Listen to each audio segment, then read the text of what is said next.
We're going to get started in about 5 minutes, 12:15. Not 5 minutes. We're going to be about 10 or 15 minutes. He got to get situated. He may need to talk to people. Okay. Hang tight. Yeah, because you haven't talked to him. Oh, he did. So like 10 minutes. They communicate. He on the way.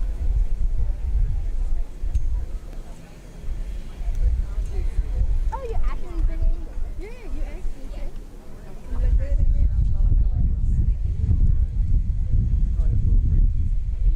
What rhymes with free? B. Yeah, B, He. C, B. T. What rhymes with E?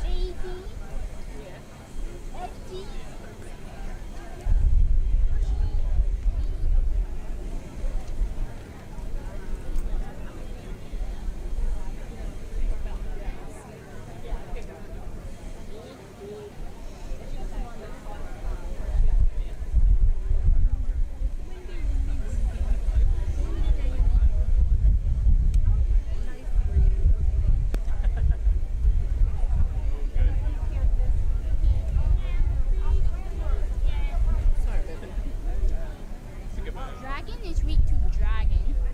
Did you play Pokemon Go No. when it came out? I play Pokemon Scarlet and Violet. Okay. So if you had to choose, would you be Team Mystic or would you be another team?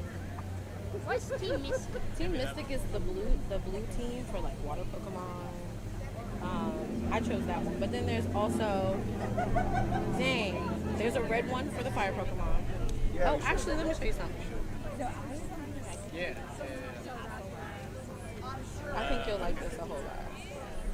Let me My find it. favorite type is Ghost, Dragon, and Fairy. Those are my favorite types. Ghost, Dragon, and Fairy. Oh, you're looking at your picture. Yeah, I'm looking for it. You look like you have a mushroom. On my head? Yes. Yeah, my kid makes these. Oh. Mm-hmm. You like it? Yes. Yes. Alright, so this is my profile on Team Rocket. yeah, I wear the Team Rocket outfit. But when I play Pokemon Go, that's my profile. And then I used to do nails a whole lot. And I painted these on the nails. So Pokemon has literally been one of my favorite things. You know a new Pokemon game called Pokemon GA? Yeah, GA. I haven't heard of that one. What system is it on? On a Nintendo Switch or a Nintendo Switch 2. Okay. Now Mega Pokemon are back. Mega Pokemon are back. And 2 new Mega Pokemon. A Mega Dragonite and Mega... Okay, bro. And what? I forgot what the second... a second Mega Pokemon is. I forgot.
think the biggest issue has been pressure.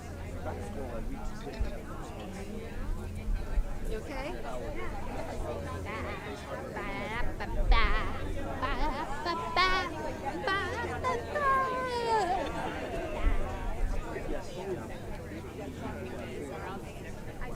or mutual aid. I have no idea what.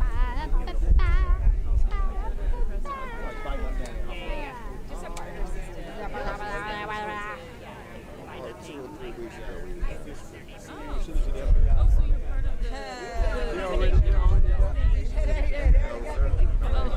No fire. I just like to show up. Oh, got you. I've been trying to talk to the I am a social worker. I just graduated from my social work program, and one of my classmates, who I think she lives in Ward, I don't remember, but she would start going to like their ward campaign, like resource meetings, and invited me to one. So yeah, I went to one maybe a few months ago. So I just been trying to get involved. I'm in Ward 5. I'm in Ward 6. Grew up in Ward 7 and 8. So these women are being Play all day. talked to Look, no, you just got to transition out so the law firm won't get associated with the different speeches. Everybody else say hi. A Phoenix lawyer is going to speak now. Come back out. We want to thank them for coming out and holding space for a few minutes. And they said this time we're going to transition to the community. That's what I'm here for. I grew up in this house. Yeah, that's what I'm saying. So he won't be allowed to put it in. So let me tell you. So this is how we're going to do it. So you know, you did. No, I see. I saw you. Yes. So you don't have A compact. anybody else say. So we're going to do a Phoenix venue, and then Franklin's going to get up and thank you for coming out and, you know, for holding space for a Phoenix. And so then we're going to tell them how we're going to transition to the community process. I know. We can talk about both, but somebody may come up and say some wild ass shit. And I don't want to We will release if you. you're okay with us not transferring out, we fine, but just know that you're part of that radical shit. And I don't think Well, mine is. that's semi-radical. Let's do it anyway. So we see what it is, and she'll fill it in. You know what I mean? I appreciate it. Yeah. I appreciate it. Are we ready? We all in this together. Bring a Phoenix up beside. Can you come here, baby? And another speaker, the next speaker after me. Who after me? Who after me? Sam. Oh, you gotta smooth over anyway too. So we'll slide over one more for you. Okay. How y'all doing? All right, 1 second. We get started. Yeah. Oh, great. Let me slide But I'm over. going to introduce Slide her. over No, one we more. got computer up there. When she slide over. Me and music. Oh. Oh, so you want to take But I'll move it for your dog. No, I was going to say, can you leave? Oh, yeah, come Oh, here. okay. Oh, you want to be official. Well, because I was going to say, I was going to put my Who after me? Who after me? Who after me? Sam. Sam. Yeah, I was just Sam. going to set it up. That's And a perfect. you. Sam and a you. Yep. Sam. I need you and a you up here. All right. I'm going to sing a song. Yeah.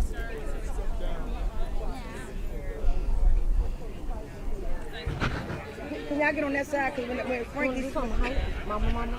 Or something hype? start out like getting the crowd. Nah, not my mama's too low key. Start out with a hype song. But it's like somber. Yeah, we gotta get the crowd going first, and then when you come. All right, you can do my mom. I think you see. I get you. You see what I'm saying? Yes. All right.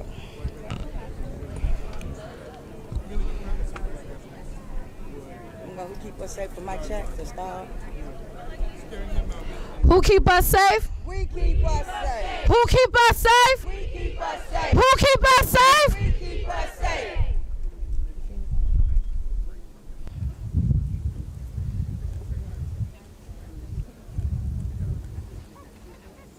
Where's Shirley? Right there. Oh, mama, can't you see? Can't you see? What police they do to me. They lock us up, they shoot us down. Ain't no justice in this town. There is no justice right now, y'all. There is no justice because they continue to attack our people and filter our people through the criminal legal system. But the way we fight back is with one another. The way we fight back is in community, and it is our right. It is our constitutional right to fight back. It is our ancestral right to fight back. So welcome to the State of Emergency DC press conference. My name is Frankie Sebron. I am a mother, a community organizer, a third generation Washingtonian.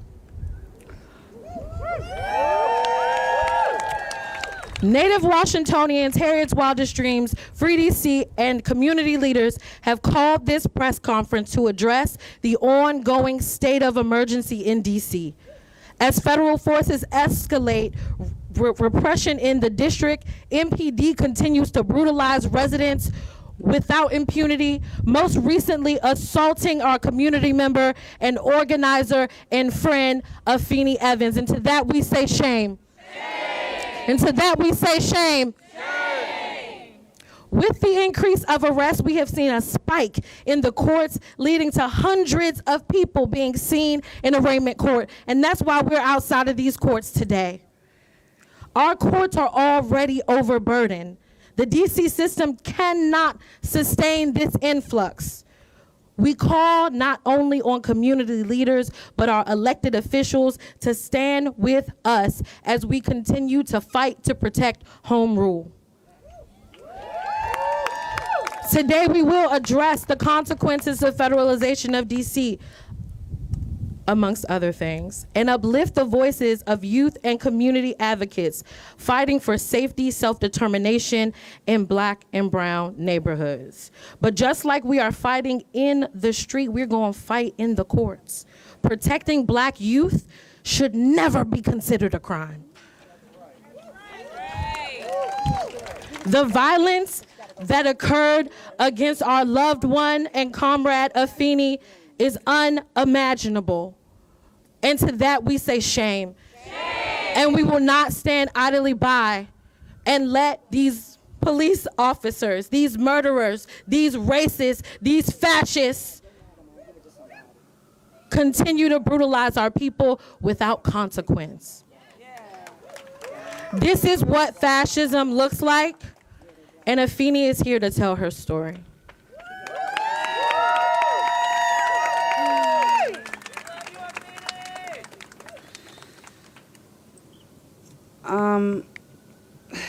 Hi, y'all. Hi, my name is Afeni. I'm a community organizer with Fair Budget Coalition, Harriet's Wildest Dreams. I also do some national stuff. To be honest, I'm really just a concerned citizen. I'm someone who cares deeply about justice, equity, and compassion. On August 11th, the district has seen an unjust and violent occupation at the hands of a very thin-skinned dictator. This occupation has emboldened an already overzealous police presence to increase their brutality and their subjugation against district residents. And no matter what the mayor says, the city of DC is not grateful for the influx of illegal stops and searches. The city of DC is not grateful, not thankful for the militarization of an unaccountable police force or performative patrols by Trump and his administration. On August 15th, myself and other concerned citizens went to Navy Yard to do one thing, and that was protect Black children.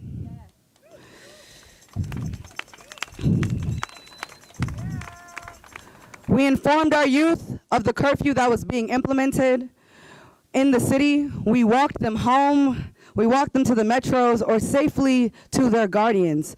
All activities that are not illegal or arrestable.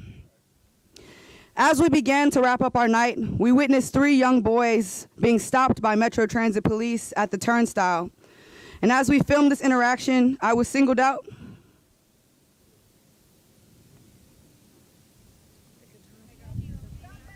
I'm tired of crying in fucking public.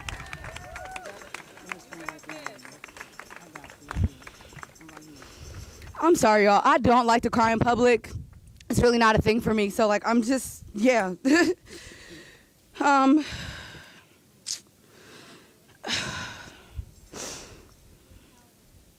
I was singled out and pepper sprayed so close to my face that I could feel the pressure of the can. I was slammed to the ground and arrested. I was arrested, and it is my belief that they were trying to intentionally hold me for longer than necessary. I sat in police cars for hours on end with pepper spray on my face and on my body the entire time. I was not processed until 7 hours after my arrest. During this time, pepper spray continued to spread down my body and burning my eyes. And the thing that really stays with me the most in this whole experience is just the amount of pain that I was in, and ultimately that I was arrested in an attempt to silence and quell dissent. Right now, all across our city, people are being disappeared by masked federal agents. My arrest was just the tip of the iceberg of the brutality and the dehumanization that people are experiencing. This is not about crime or about public safety. This is about controlling the people. As fascism continues to echo through our streets, we must be steadfast in our stand for justice, because we know that the safest communities do not have more police, they do not have tanks, they do not have masked vigilantes running around with guns, but they have more resources.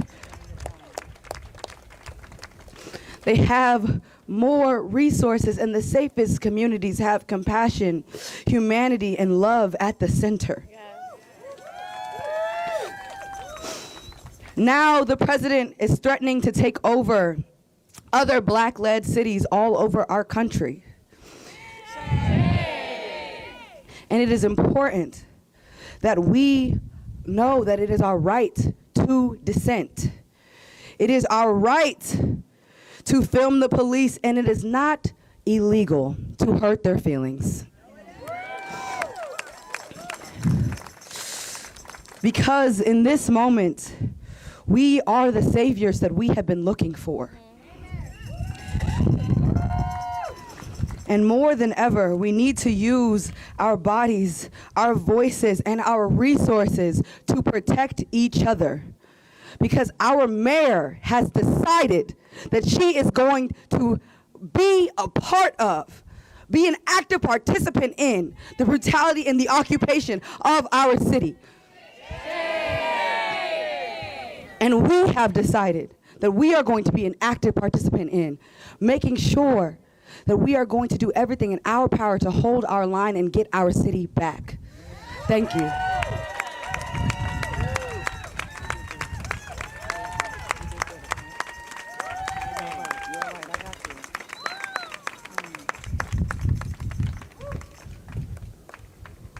Y'all, it takes a lot of courage to get up on a microphone and recount traumatic experiences.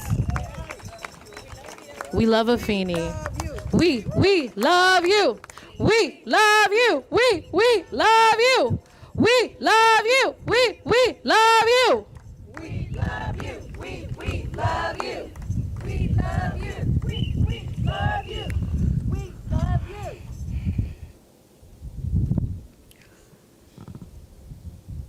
Afeni said it so plainly that what happened and everything that she's gone through is exactly what's happening to so many Black people across this city.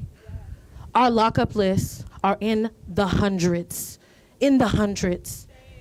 And to that we say shame.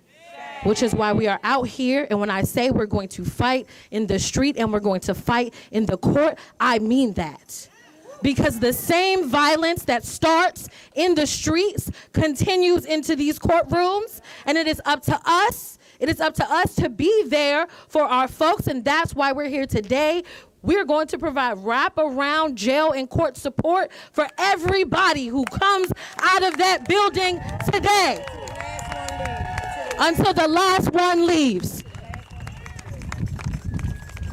But just like we're gonna fight in the street and we're gonna fight in the court, I'm gonna introduce Andrew Clark from District Legal Group, a badass lawyer, y'all. Make some noise for our lawyer, Andrew Clark.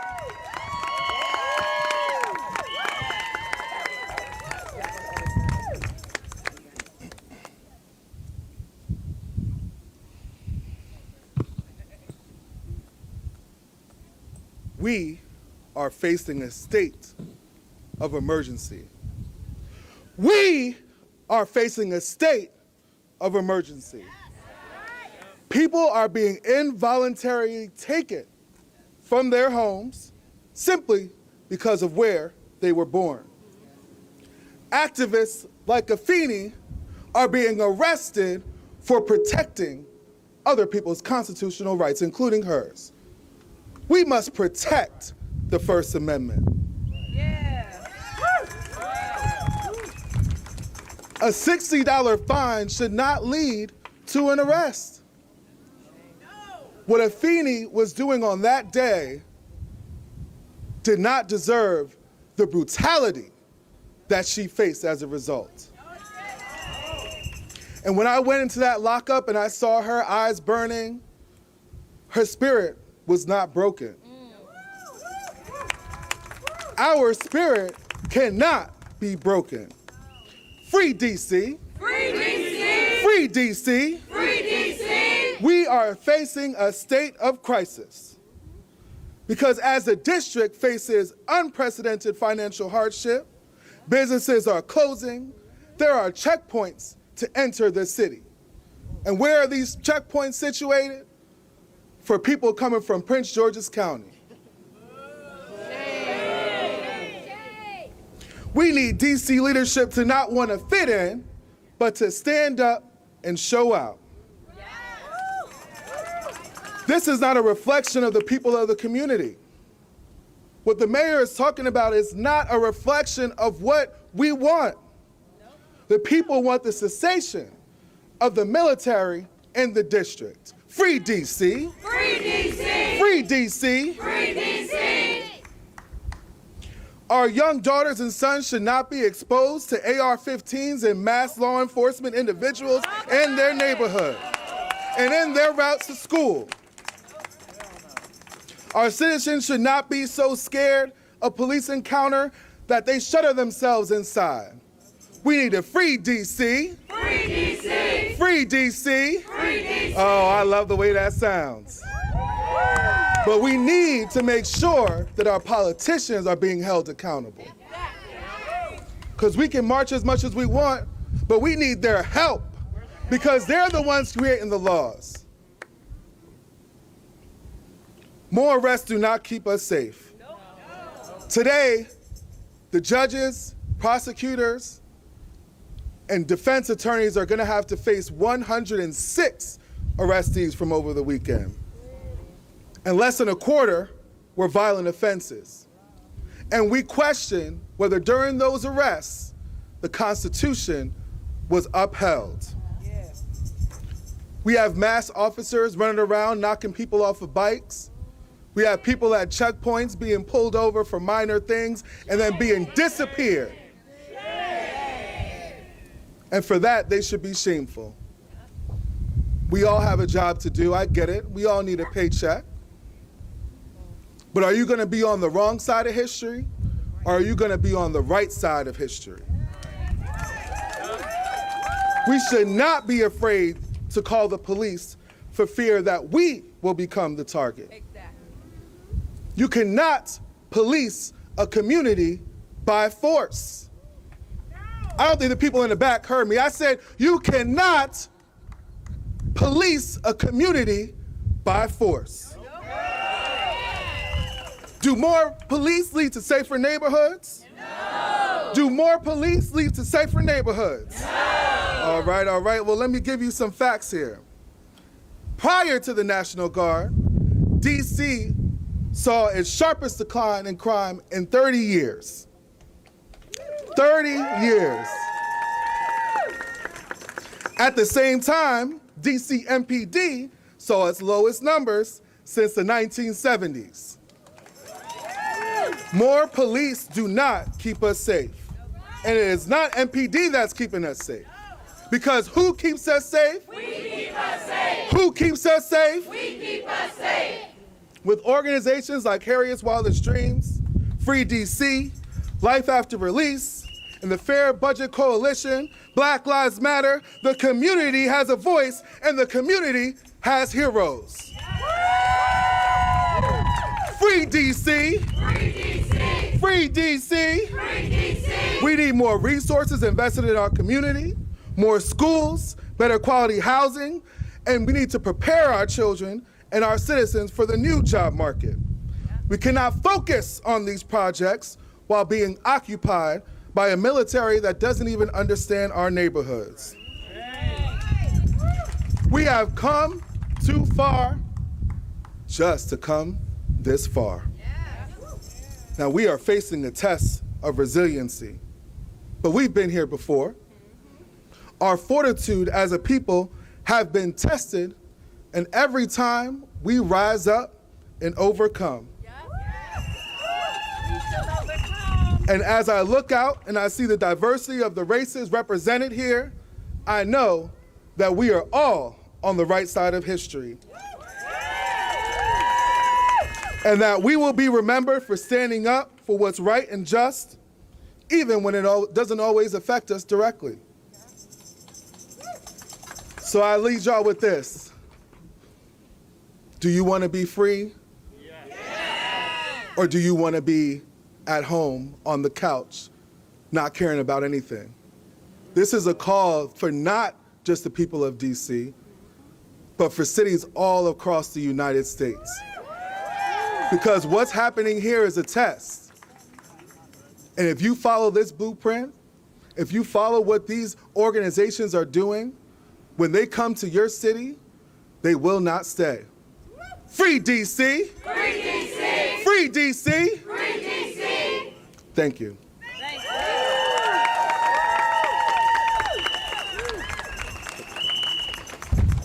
Who keep us safe? We keep us safe. Who keep us safe? We keep us safe. Who shut shit down? We shut shit down. Who shut shit down? We shut shit down.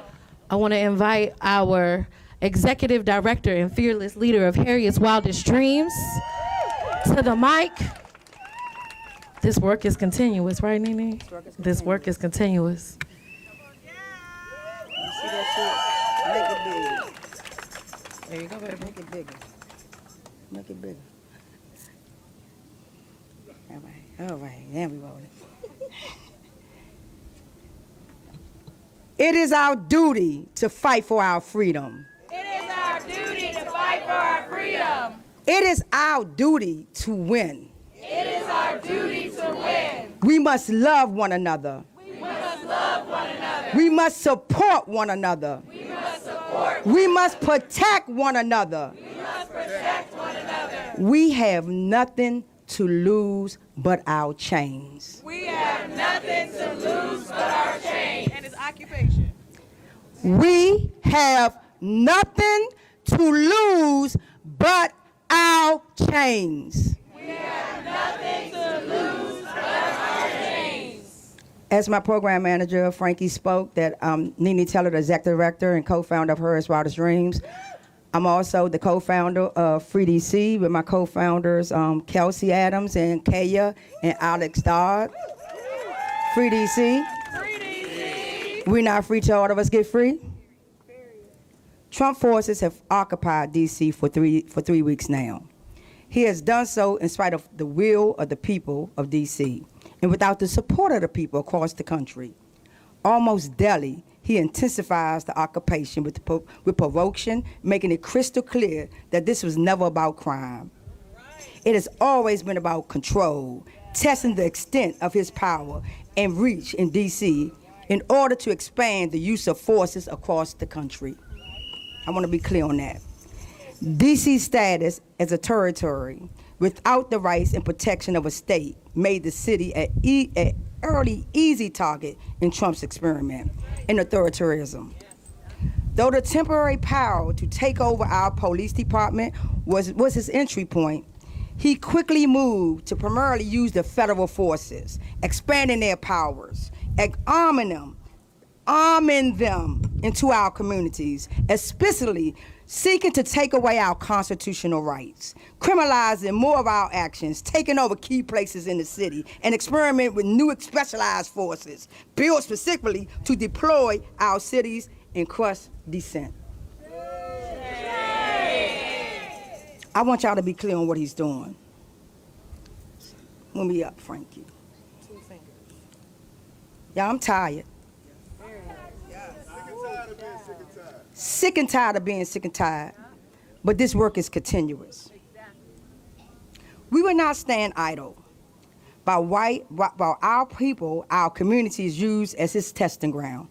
Are we going to stand idle? No! Are we going to stand idle? No!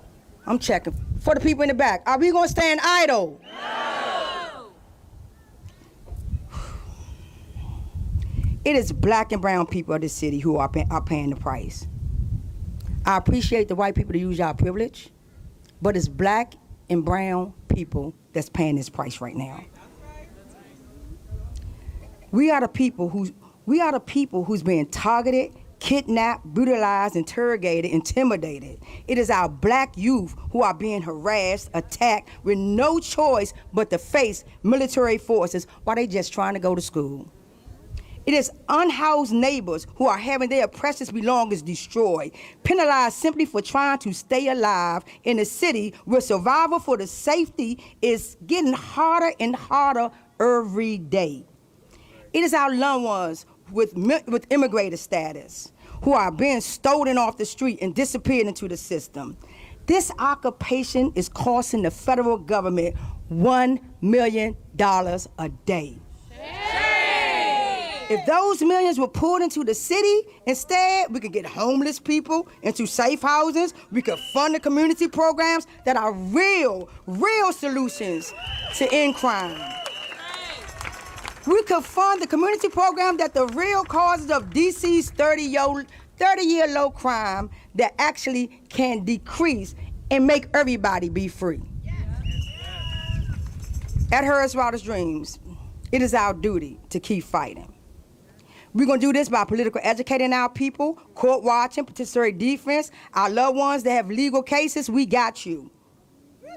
We got our DC safety squad, where we're going to come out and we're going to support them in a medical way, in a mental way, and in a mutual way to give them the essential things they need daily to survive. Andrew Lord reminds us, the master's tool will never dismantle the master's house. We must use our own tools to dismantle racist oppression and build the world black people deserve. Our actions today must match this energy. It must match it with urgency. This is beyond public safety and crime, just like the civil rights movement was more than about, I can't cuss, but about about fountains. It wasn't about fountains for the civil rights. If you believe we deserve better, the only way forward is to join the movement for black liberation, rise to the moment to protect our neighbors and DC home rule, and be on the side of freedom.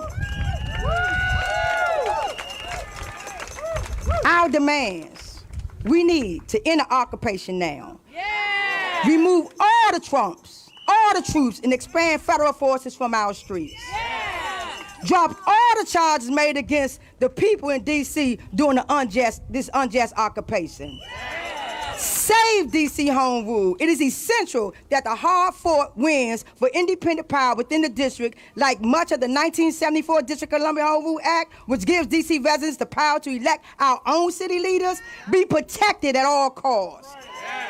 We will not give up the capital of the city and the people to control a wannabe dictatorship and authoritarians in this administration. What we need from the press right now, we call on you to report on this occupation as what it is, the intentional buildup to an all-out authoritarian rule. We called on you to report on what's really happening in the courts, in the immigration system, to the people being kidnapped and being occupied by these forces. To the reporters, we called on you on how MPD and federal law enforcement agencies and ICE are engaging in systematic, unconstitutional, racist practices, stopping and arresting black people. We called on you to report on how Trump and his executive orders are violating our community members and our constitutional Fourth Amendment rights. To the people of Washington, D.C., we have put in place on a website where you can upload videos of police and ICE kidnapping and violence, brutality, and arrest towards our community members. You can visit filmthepolicedc.org to submit your footage. If you believe in now that we deserve better, the only way forward is to join the movement. And we want you all to help us free DC. Free DC. Free DC. We need statehood now. Statehood now. Thank you.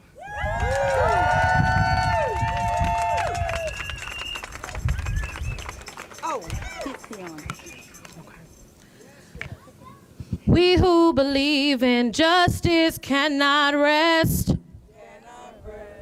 We who believe in justice cannot rest until it comes. And we're going to keep going, y'all. We're going to keep going because just like so many speakers before you, the folks who need us, the folks who need our support are right here in this building. I want to remind you that as we speak, there are 100 of our community members that are being held in Central Cell Block, right where we are. And we need your support to Film the Police. Go to filmthepolice.org. That is the new website in collaboration with Migrant Mutual Aid Network. That's where we need everybody to send all of their videos, all of their photos, all of your sightings, filmthepolice.org. All right. Now we will have from our legal defense and co-conductor with Harriet's Wildest Dreams, Kiana Johnson.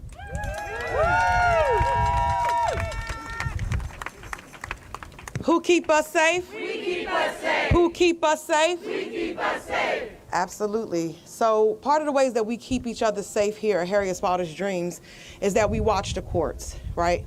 What is going on in DC streets, these courts, and the rents cannot handle it, right? Our courts have been going on to 1 o'clock in the morning, which means that people have been held in cells and in cages until wee hours of the morning. Prosecutors, judges sitting on the bench until wee hours of the morning. Our people are not diabetics. Folks who have conditions are not getting proper food and nutrients because they're sitting down and being held in our courts. And how do we know this? Because Harriet's Wildest Dreams has had a court watching program since 2021. Say, when you get ready, when you stay ready, you don't have to get ready. When you stay ready, you don't have to get ready. So because of the work that we have intentionally been doing in Harriet's Wildest Dreams, we have been able to be the container to be able to be here and watch our community and watch what is going on in this injustice system. We have been the ones here at the courts, day in and day out, watching our community. When we were talking about Secure DC and other legislation that was happening here in DC, it was Court Watch DC volunteers that have been able to show up and show out and let the city know that what you think is happening is not really happening here in Washington, D.C. through our court system. So I'm asking everyone to come out and to join our Court Watch D.C. volunteer group. We also do something called participatory defense, as Nene has stated earlier. We are watching and we are also protecting our people. How many folks know that prosecutors are also cops? They are the top law enforcement officers. So once they meet you on the streets, the police, then you have to go into the top cops, which is our prosecutor, our USAO office, and we have to protect our people in the courts. So come out and court watch and be a part of our participatory defense, because when you stay ready, you don't have to get ready.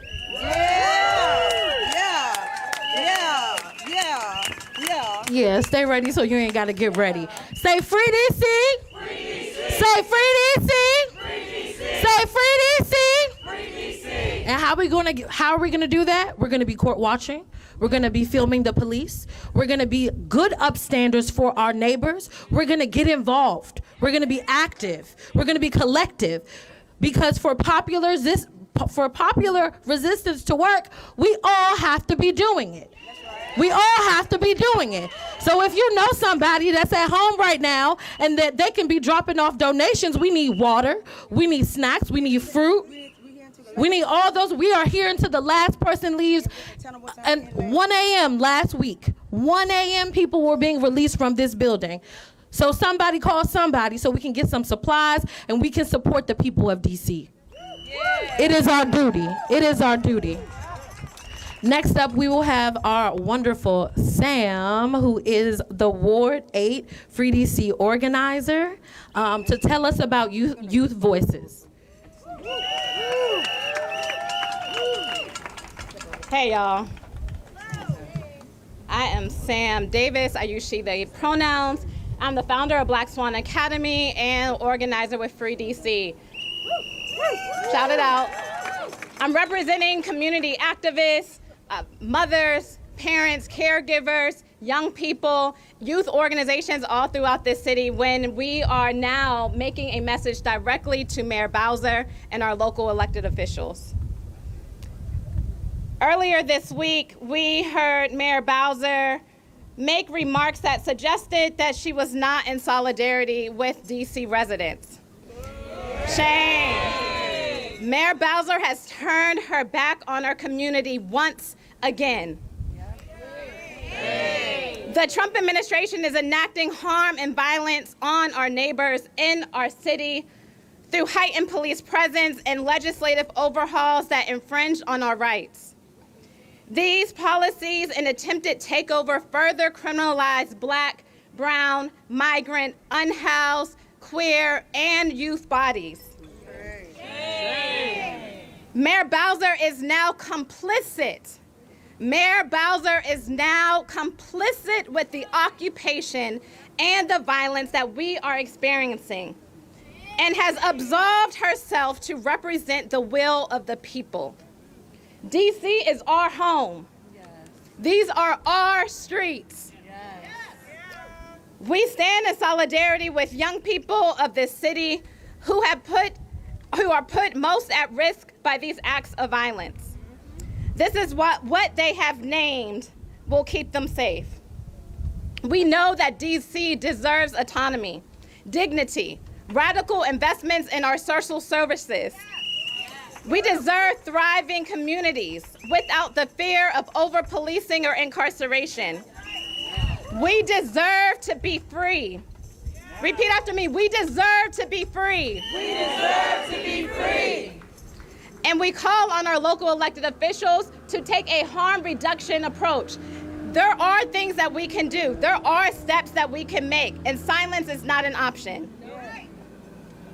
I'm going to share some demands that young people and activists have came up with for local elected officials, and I'm excited for a young person to introduce herself to share more demands. Number one, local elected officials and Mayor Bowser must publicly and unapologetically stand with your constituents. Call for ICE, the National Guard, and every other law enforcement surge to leave our streets and our communities. Immediately.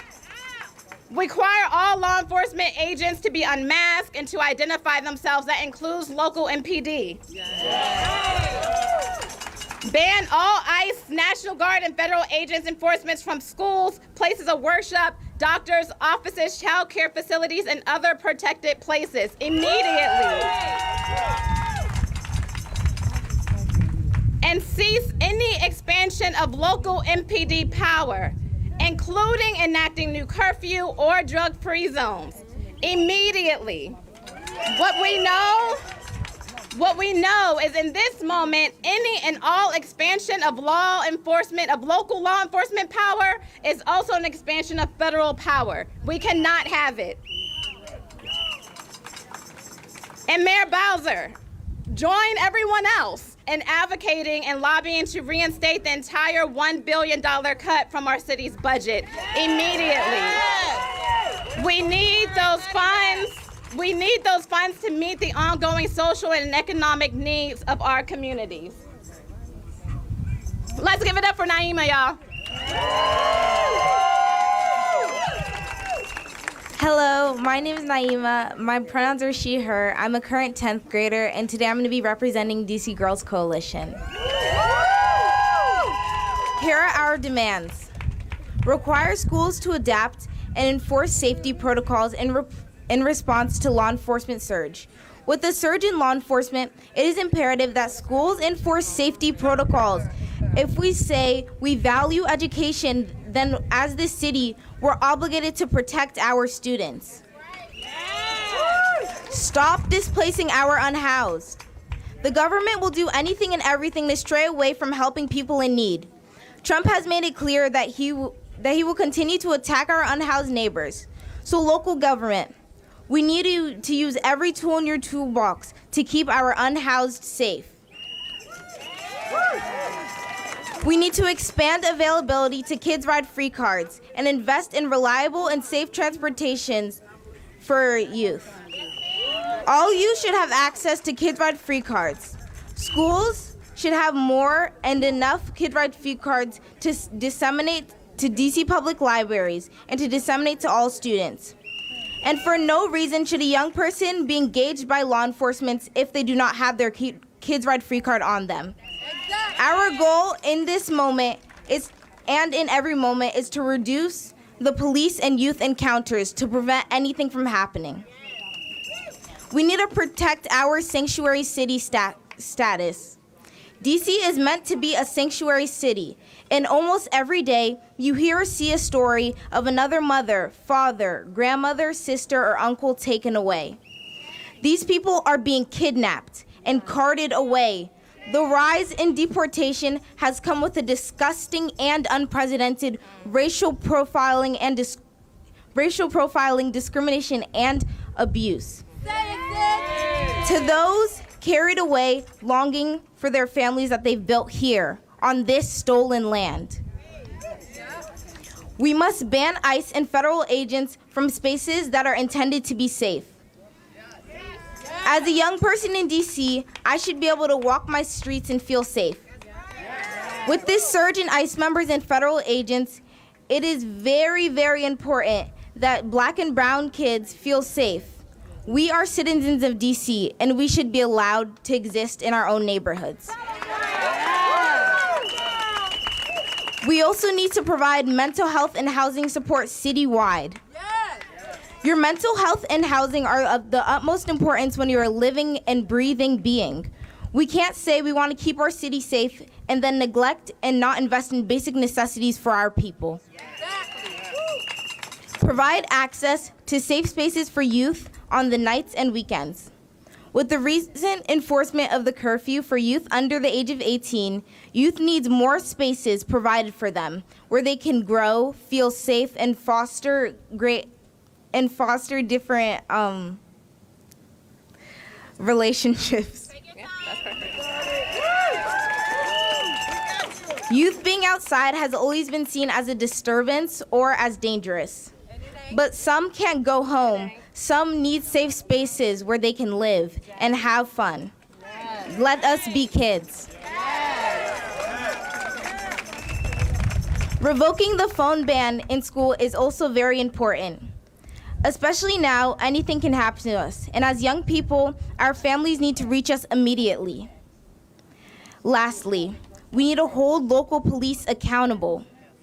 We need to please hold these local police accountable because we are allowing them, actually we aren't allowing them, but they are being allowed to hurt others and hurt youth and hurt people a part of our community without precedent, and they aren't facing consequences.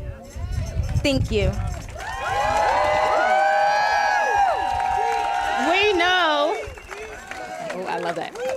We know that in order to prevent violence from occurring in the first place, we must radically invest in the essential needs of our people.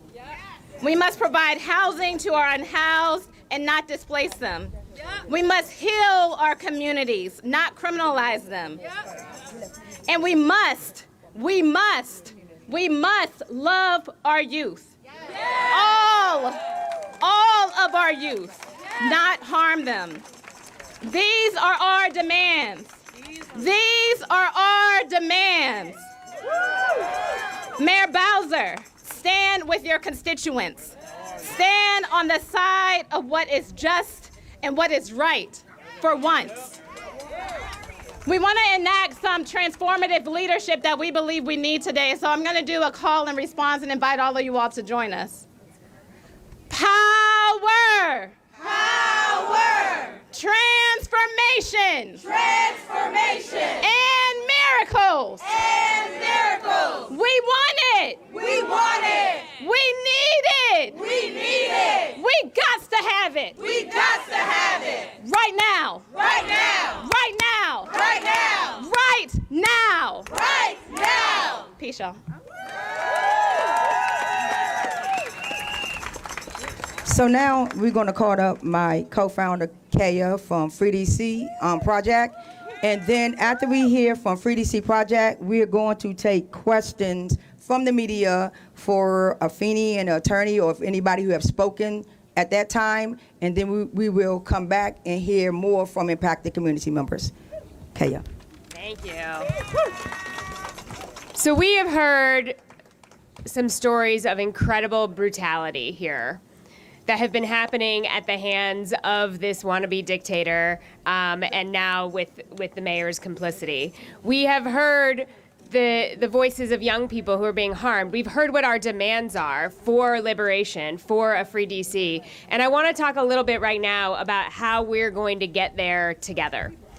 Because it's actually going to take all of us as allies. It's going to take all of us in DC united, and it's going to take people outside of DC too. And I know everyone here knows people outside of DC. So we have a lot of things coming up in the coming days. We know that this 30-day surge is supposed to end very soon, right? We're 3 weeks into it. So we need it to end, and we also need to make this whole nightmare end. And so today, I want to say that they have gone too far in attacking DC. They have gone too far. And we have to stop it here. It will spread all over the country. It will spread primarily, I know. It will spread to places first that have black mayors and black and brown communities. And it is our responsibility as the people of the Capitol to make sure it stops here. And that means we need all of you, right? We have to stop this here. And that means that sometimes we have to do a bunch of things together, right? Even though we know everything we do, it may not be sufficient on its own, but together it is one of the dominoes that knock this thing down, right? This attack on DC, this attack on Afeni, this attack on our young people, this is the beginning of the end of the Trump regime.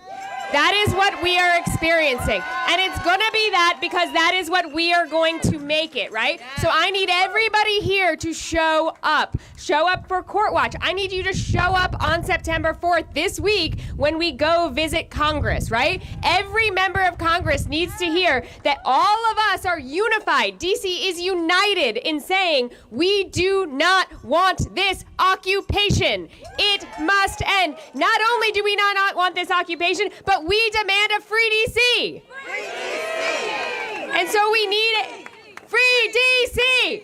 Free DC. Free DC. Free DC. Free DC. Free DC. So there's another thing I want to ask you all. I'm going to on next Saturday, we are having a march. We are all DC. That is our moment. I don't want a single person here to have a bit of empty floor space in your house, I want you to call your friends wherever they live. I know everyone knows somebody outside of DC, and we are going to gather together at 11 a.m. at Malcolm X Park on Saturday. We are going to make it clear just a few days before the end of this brutal occupation that we demand that it end, right? That's what we're going to do together, and we have plans if that doesn't work too. But we got to take it one step at a time, right? We're not only going to use the courts, we're not only going to use the streets, we're going to do both those things that Frankie said, but we are also going to, right, we're going to use our role as jurors. We're going to use our role as consumers. We're going to use our role as voters. We're going to use our role as workers. We're not going to do any of that shit. We're going to give everyone a people's pardon, and then we're going to take away all our labor if they continue this escalation city after city after city. This has to stop here. Right now is where this ends. Free DC! Free DC! So basically what we're saying is that we're not going to comply. That's right. We're not going to comply. So at this, our streets. So at this time, we're gonna, if any of the media have any questions, we're just gonna pause so that we can get some questions, and then we're gonna come back because we have a couple of more speakers. But we wanted to make sure not to make sure we get the questions for Finney or her lawyer and anybody else who have spoken so far. Questions?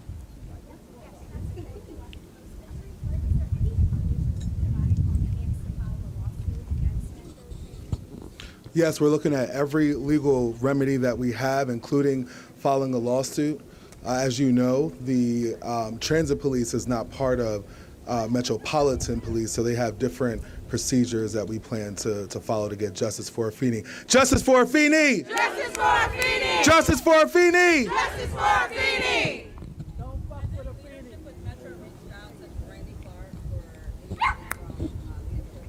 No, they haven't.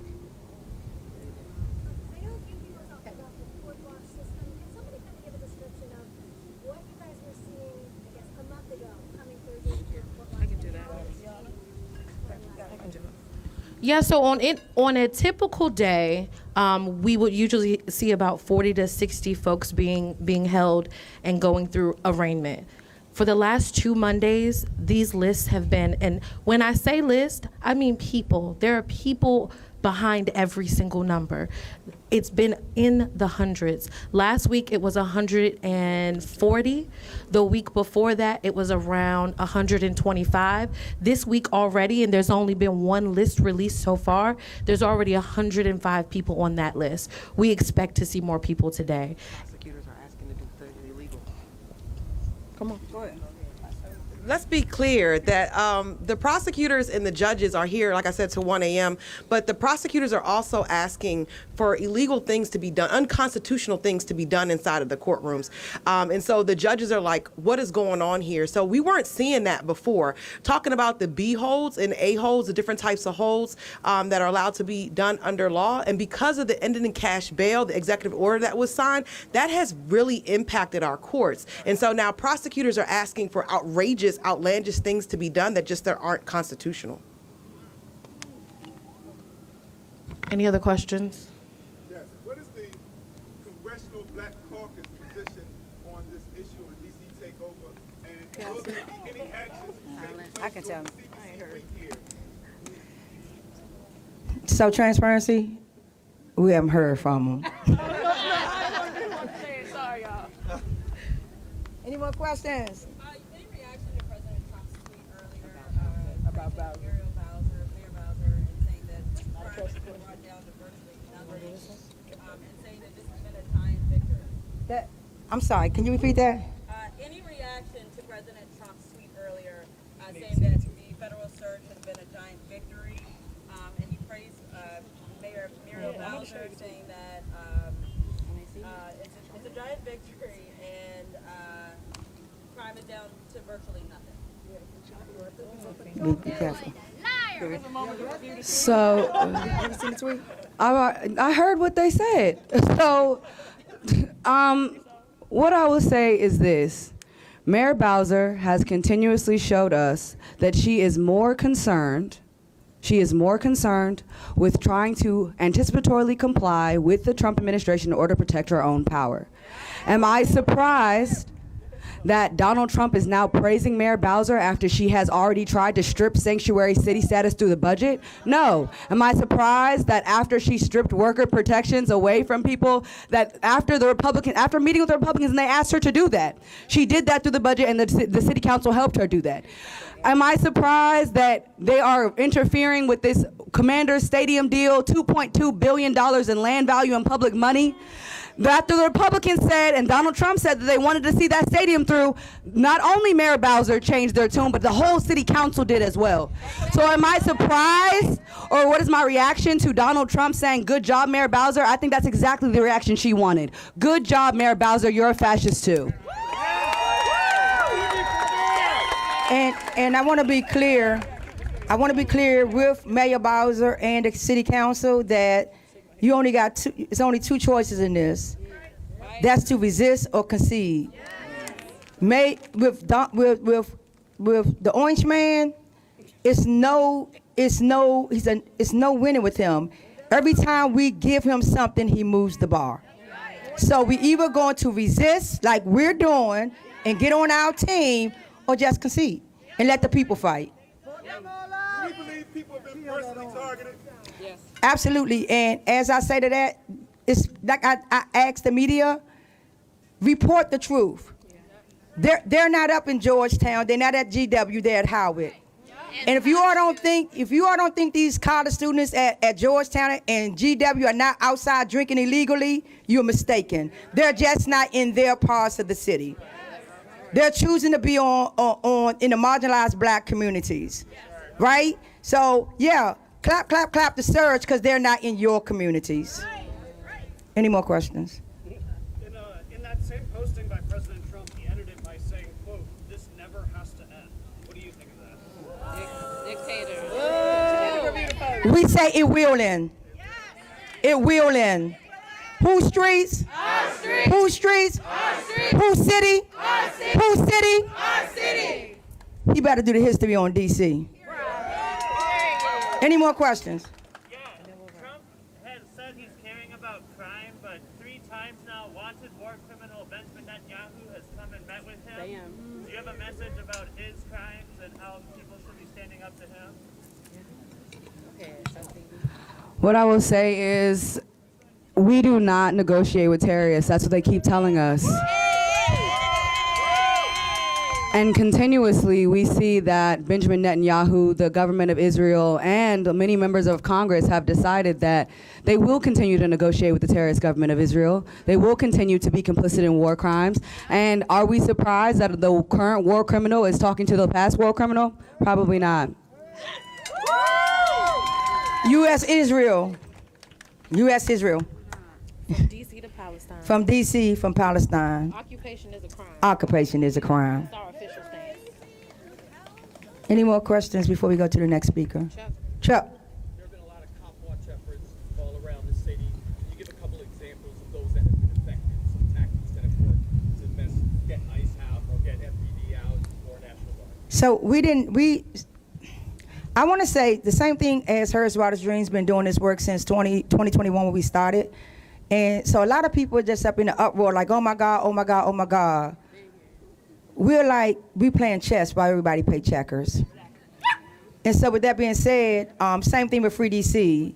We knew that this day was coming.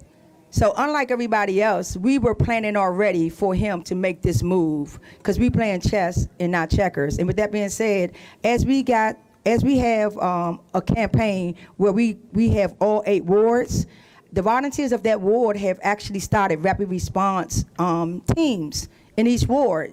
And so what they do is we have places where it'll go out that ICE is here, arrest is happening here, and who's available to show up in that scene, they go and they shame the police. They push them out, tell them they're not welcome here. And let's be clear, a lot of these people, especially ICE, are not really agents. Some of them are J6ers, and this is why they're wearing their masks, and they're bounty hunters. Right? And I want to be transparent. I had to ask the Assistant Chief of Police, what if I punch one of them in the face? And I was told that it's a federal offense because he have made them federal, he's deputized them to be federal officers, which they're just ordinary people.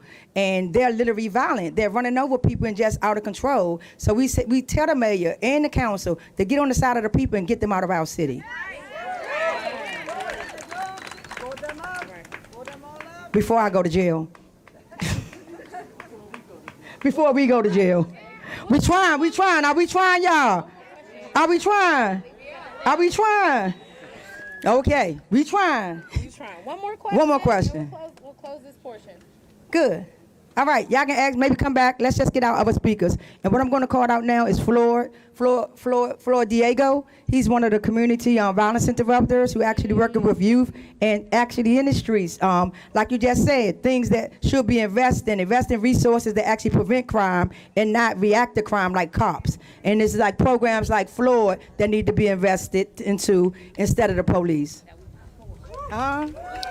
Hey. Man, I don't know how I can follow all these great speakers up today. They done a hell of a job. My name is Floyd D. Floyd, or Floyd World, or whatever you want to call it. I'm an artist, podcaster, activist, advocate. But right here, I'm just a black man. I'm a human, first and foremost. Just a week ago, last week, I was right here in the same spot with a few good people who was out here advocating for me, right? Now, I'm somebody who do the work. I'm out here. I got a program. I'm the director of a program called Crowns Incorporated. We work with our homeless community, our youth community, returning citizens, etc. But I found myself, as I sat on the corner of my street just the other night, planning a community event with a couple of my brothers, and we had the same situation. We had an encounter with, hey, it might have been every agency you could think of, DEA, FBI, Secret Service, MPD, ATF, right? They pulled up on us. It's 5 or 6 of us. We not doing nothing. Nobody's committing no crimes. Nobody taking shots. We don't got the bottles in the air. No loud music, no drugs being held. Just community, right? And sometimes that's what a lot of us need. We don't have a big fancy community. They took away a lot of the resources, so we don't have a lot of this stuff that they say you should just be in the house. Maybe it's hurt more to be in the house than outside with my loved ones, right? So we outside seeking community when they got us locked down. That's fine. It's not against the law. But what happened after that was we were surrounded by maybe 20, 25 or so agents with big guns, silencers on the guns. This is the middle of the night. What you got the silencer for? Shame. Right? Shame. I like when y'all do that. That's cool. And we were so confused because a lot of the brothers were sitting there actually at the same time saying, Floyd, we love what you're doing, da-da-da-da. So they couldn't imagine what's going on. All of us was a little baffled, right? And they locked one of my comrades up right there on the spot. He really was just walking in the house that he stays in. They chased down on him with big guns. He was afraid. They say, why don't you tell him your rights and tell him, man, when they got these big guns on you, it's hard to say, hey, I got the first, I got the second, this amendment, this is, they say, the hell with that, ain't no rights. And they locked him up. He was in here for 3 days with no food. Shame. Right? We got him out. Alhamdulillah, it was 140 people in court that day. 140 people. But what happens if they don't have me, if they don't have you, if they don't have people that's sitting out here waiting for them to the middle of the night, right? What do they do then? They get out of jail, if they lucky, right? They don't have no transportation, no money in their pocket. By the way, all the money that they took from my brother, all of a sudden the money went missing. Oh, we never locked you up. That never happened. Where's the proof? Luckily, we had it all on camera. Hopefully he gets his money back.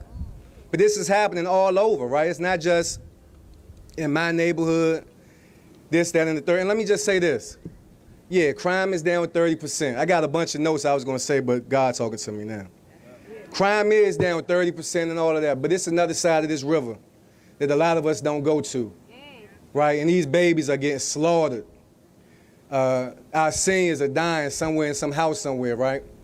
When you talk about lack of real fresh food options, when you talk about lack of quality education, the schools on that side of the river are some of the lowest in the district, right? Yeah, uptown, the U Street, they're gonna do these little checkpoints, but in those parts of the city where people don't go to after a certain time, They there. Military forces, like I said, big guns. These kids have to see this. They already got PTSD from the reality they deal with every day. And now we adding this on top of that. I don't know what the solution is. I don't know if any of us know. And I might not agree with all of y'all. Y'all might not agree with me. I might say this, y'all might say that. But the answer isn't divisiveness, it's unity. We don't all have to agree. I don't have to, like I said, I might be a war room general and you might be a frontline soldier. We might not see eye to eye on everything. That's fine. But the mission has to be unified. Right now we got to end the occupation in Washington, D.C.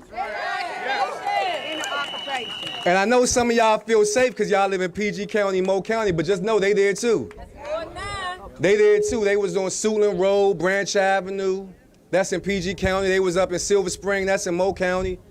Right, so they everywhere. They not just right here. So don't think that this ain't your problem. This is our problem.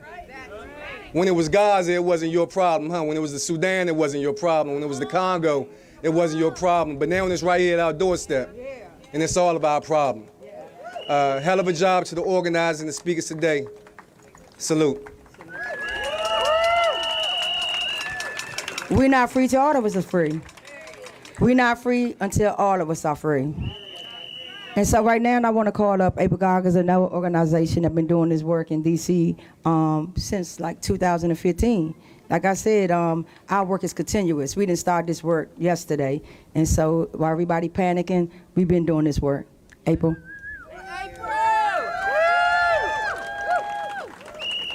I just have to say, when you see VIs, violence interrupters, don't believe the hype, right? Don't believe what Muriel Bowser and those other folks say about violence interruption not working in our communities. A lot of the folks up here, we worked really, really hard on a legal strategy amendment called the NEAR Act, right? The NEAR Act, we supported Stop Police Terror Project who headed that up, and we said at that time, if they didn't fully implement it the way that it was supposed to be, we would be back here in 3 years. So every 3 years since that year, we are here with the state of emergency. We are here this is how it's escalated, right? With folks asking for more police, this is where we are. So I just want to say, we have had the solutions. But when your mayor tears up an amendment and doesn't fund half of that solution, it doesn't work. But what does work is saying that violence interruption doesn't work and then giving more money to the police. All right. So I also want to say that Trump's alleged takeover of DC is a con. It's not about public safety, it's political theater. It's designed to make people think something new is happening when Black and other marginalized DC residents know we already live in the most heavily policed city in the United States. Our city, with a population of 700,000 people, is patrolled by 32 independent police departments, 8 university departments, and 5 local agencies that all have cooperative agreements with MPD under the Police Coordination Act. These agencies share the same immunity and powers as MPD when patrolling.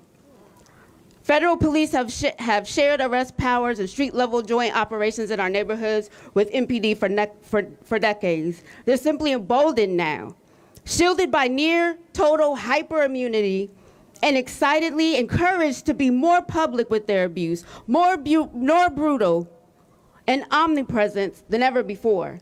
High on power, and with a deeper sense of invincibility after watching fellow officers Terrence Sutton convicted of killing Karan Hilton Brown and covering it up, and Andrew Jaworski, who also helped conceal the crime, pardoned by a president with 34 felonies, who told the press that cops will be able to do whatever they want. MPD later reinstated both officers. At the core of DC's systematic violence is a coordinated network of institutions and officials anchored by MPD, the DC Police Union, and the U.S. Attorney's Office for DC, the mayor, and reinforced by certain members of the council. Together, they maintain and expand a system that criminalizes, surveils, and controls Black communities. From Mayor Bowser bowing to demands to remove her performative Black Lives Matter mural, and DC Council member Brooke Prentle's draconian Secure DC and Peace DC bills, to expand surveillance hub technology and federal police joint task forces. They serve as the architects and enforcers of permanent occupation under the guise of public safety. These departments have a monopoly on violence. They are given the power to use violence with the presumption of legitimacy, while Black people who would be caged, beaten, or killed for daring to defend themselves with force. They enforce who is allowed to live and who is allowed to fight back. Police also control their own accountability, shielded by intentionally dysfunctional systems and police unions. Officers avoid accountability while union leaders and the president demand law and order for everybody but themselves.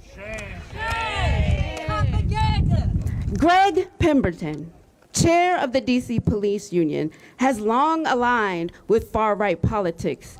As evidenced in his congressional lobbying testimony, appearance on conservative media, he now openly supports the President's National Guard deployment to DC. The DC Office of Disciplinary Counsel alleges that Pemberton and now federal prosecutor Jennifer Kirkhoff Muskins conspired to edit footage from Trump's 2017 inaugural protests to hide exculpatory evidence and conceal its source, which ended up being the far-right group Project Veritas. Yet Pemberton is dominating headlines, casting doubt on MPD's own crime data over alleged number tampering, despite his own record of manipulation.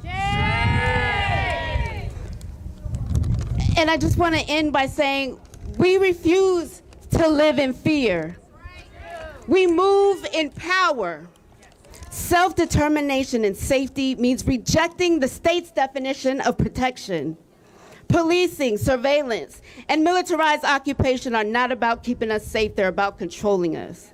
We have the right and responsibility to define what safety means on our own communities and to build it ourselves through systems of care, community, accountability, and collective defense, rooted in our values, not in their control.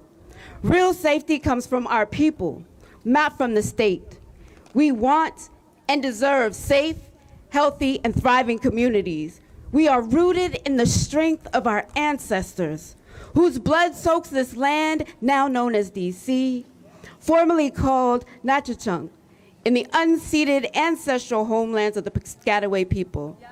We are building systems of community safety, care, defense, and liberation outside of the state, in our own neighborhoods. We stand in solidarity with all people targeted by the same systems and institutions and the same tactics, including migrants kidnapped, trafficked, and caged by ICE in our city. We must, we can, and we will. So what I didn't mention too is that we are intentional on going into the community. Shout out to Guns Down Friday over there. That going into our communities and giving our people the tools to actually teach our people their rights while this is happening.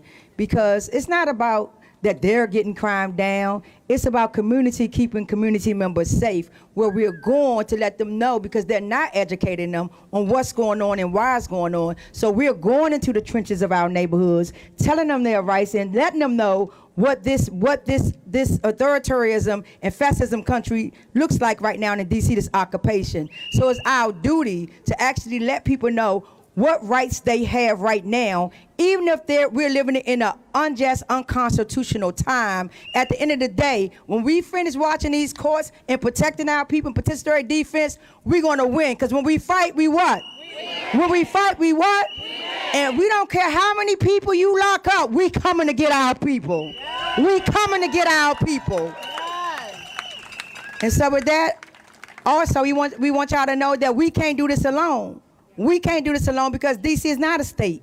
DC is not a state. And if we was a state, we probably wouldn't be in the predicament that we're in right now. Right? And so I want to call up my co-founder, Kelsey, who's also co-founder of Free DC, is also a part of DC Vote, and one of the #1 statehood people who constantly keep yelling statehood, statehood, statehood in my head right now. To speak to you all, to tell y'all why it's important that DC gets statehood and why we need the people nationally to call their Congress people and standing in solidarity with DC. Hey, y'all. Okay. Can we take a moment to put up our signs? Y'all know I like to do that. I want to make sure that the media gets the messaging clear. Militarizing cities to distract from pedophilia is not great. Free DC. Stop pretending your racism is patriotism. Free DC. Happy, joyous, and free DC. Ice out of our streets and free DC. You know what that Epstein file shit is about. Free DC, period, okay? So, y'all. Downtown Washington, D.C. has always been more than just the capital of this country. For us, it has been the beating heart of Black liberation. Our stories, our culture, our music, go-go music, our protests layer deep into the streets. Right here, power and people collide, especially in a court. Right here where marble buildings rise and lawmakers sit in this building, this city has been a stage for Black resistance and Black brilliance. From my street, U Street, to Freedom Plaza, from Howard University to Capitol Hill, D.C. is both the target of oppression and the home of unstoppable resilience. With proximity to power, this is a place to demand justice, not just ask for it. We saw it in 1963, when hundreds of thousands stood together on the mall and Dr. King told the world he had a dream. We see it now as we demand freedom for D.C. and as we demand a free D.C. Free D.C. Free D.C. And y'all, I know y'all seen my favorite movie, Mean Girls. I've been waiting to use this line. Regina George ruled with intimidation and control like a little dictator of the high school. But what happened? Caddy Heron and Janice Ian had a plan. How do you eliminate a dictator? You cut off their resources. They cut off her resources. Her high-status boyfriend, her followers, her image, her idea of perfection. They exposed all her flaws and stripped her away from power until she couldn't rule over anybody anymore. And keep in mind, her boyfriend even left her. That's what it takes to topple oppression, y'all. You target the system that is propping it up. You isolate it from its supporters. You undermine its false image, and eventually it collapses under its insecurities. Congress has been playing the role of Regina George for over 200 years, controlling our resources, denying us representation, holding on to power with intimidation and lies. And we say shame. Shame. But just like in the movie, we're cutting off their resources. We're breaking the hold that they think they have over us. We're exposing the truth about their dictatorship with over 700,000 tax-paying Americans. And the truth is this. Afeni's unlawful arrest by Metro Transit Police at Navy Yard is not just an incident. It's part of a pattern. Black and brown communities, youth in specific in this city, are being targeted, intimidated, and criminalized simply for existing in public space. This is not public safety. And when they use words like public safety coupled with words like militarization, those are not words of liberation, but those are words of occupation. So I say to the press, report it as such, an occupation. Don't soften it.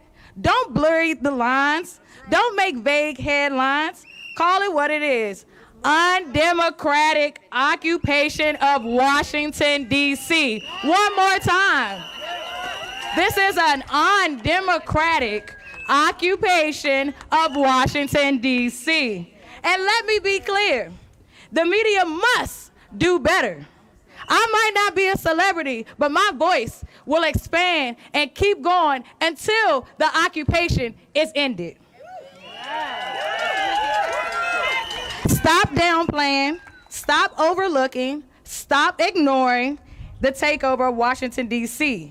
Your silence, coupled with Jeff Bezos, protects the oppressor. Exactly. Your coverage should protect the people. Congress may try to silence us. Governors may try to call their National Guards, recall our rights, and call federal forces to try to occupy our city. But we will not be erased. We will not be controlled, and we will free D.C. Free D.C. Free D.C. And when I say free D.C., I mean it. I mean we will end up this second-class citizenship. Over 700,000 people should not suffer from not having autonomy in our nation's Congress. We will end the Trump takeover. We will end the targeting of black and brown youth, especially by Metro Police, because I didn't even realize that they could arrest people, to be quite frank. I thought they only gave out fines. And court has started, so we watching the court, but we about to go. We will save us. So here are our demands. Remove federal law enforcement and the National Guard from D.C. Hands off D.C. Justice for Afeni. End second-class citizenship. Respect and invest in black and brown youth. Media, tell the truth. We are power. We are the future. And together, we will free D.C. Free D.C. Free D.C. And when I say D.C., y'all say statehood. D.C. Statehood. D.C. Statehood. Free D.C. So before I turn it over to my program manager, Frankie, I just want y'all to know that as we do this work at Harriet's Wildest Dreams and Free DC, we know that this is for all 700,000 people in DC, but we also know that we have infiltrators. Oh, yes. So we also know that all our spaces are not going to be safe spaces, right? So we okay with that, but what we asking you all is to always have your head on a swivel. What we asking you is that when you go someplace, go with somebody. Harriet's Wildest Dreams we have a commitment, a pledge that's called We Go Together.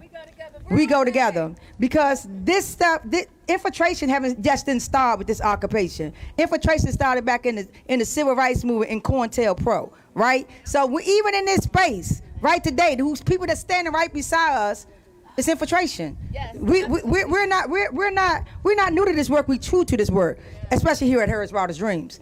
I just want y'all to be clear on that. So if anybody here that's infiltrating, thinking like, oh yeah, we got them. No, you didn't. We got you. Yeah. And on that note, I'm gonna pass it over to my program manager.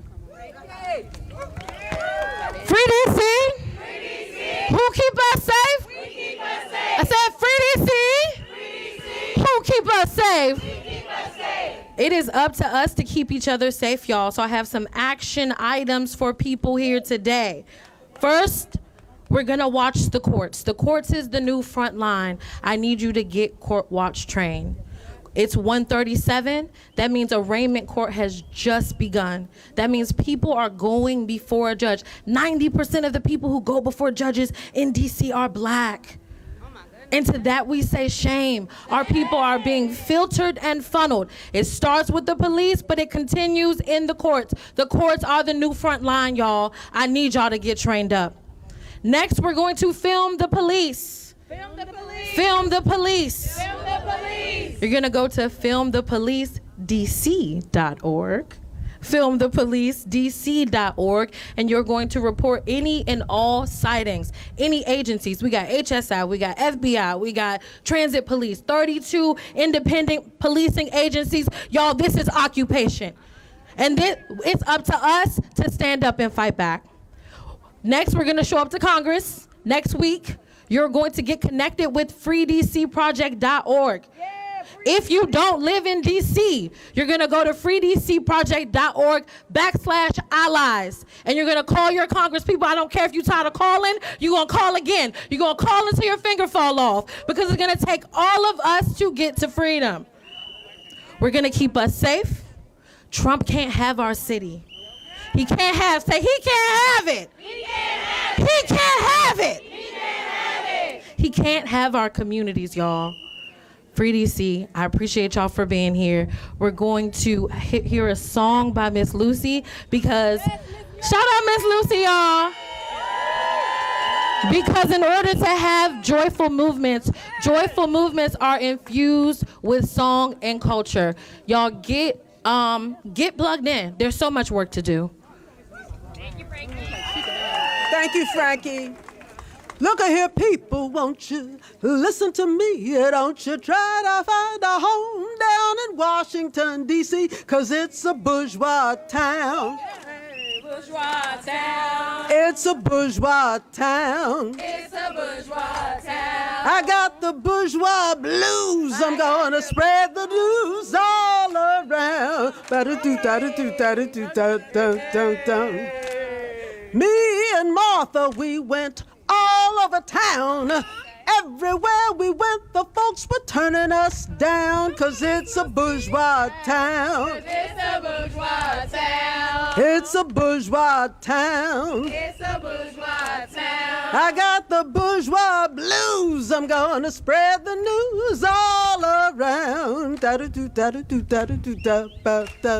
Well, it's the home of the brave and the land of the free. I don't want to be mistreated by no bourgeoisie, but it's a bourgeois town. It's a bourgeois town. It's a bourgeois town. It's a bourgeois town. I got the bourgeois blues. I'm gonna spread the news all around.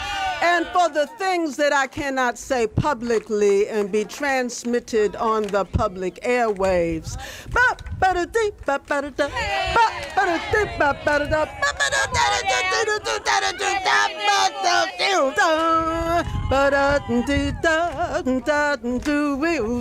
I certainly hope you know what I'm talking about. We need statehood now. We need statehood now. We need statehood now. We need statehood now. We need statehood now. We need statehood now. I'm gonna spread the news all around. Let's do that one more time. We need statehood now. We need statehood now. We need statehood now. We need statehood now. We need statehood now. We need statehood now. We need statehood now. I'm gonna spread the news all around.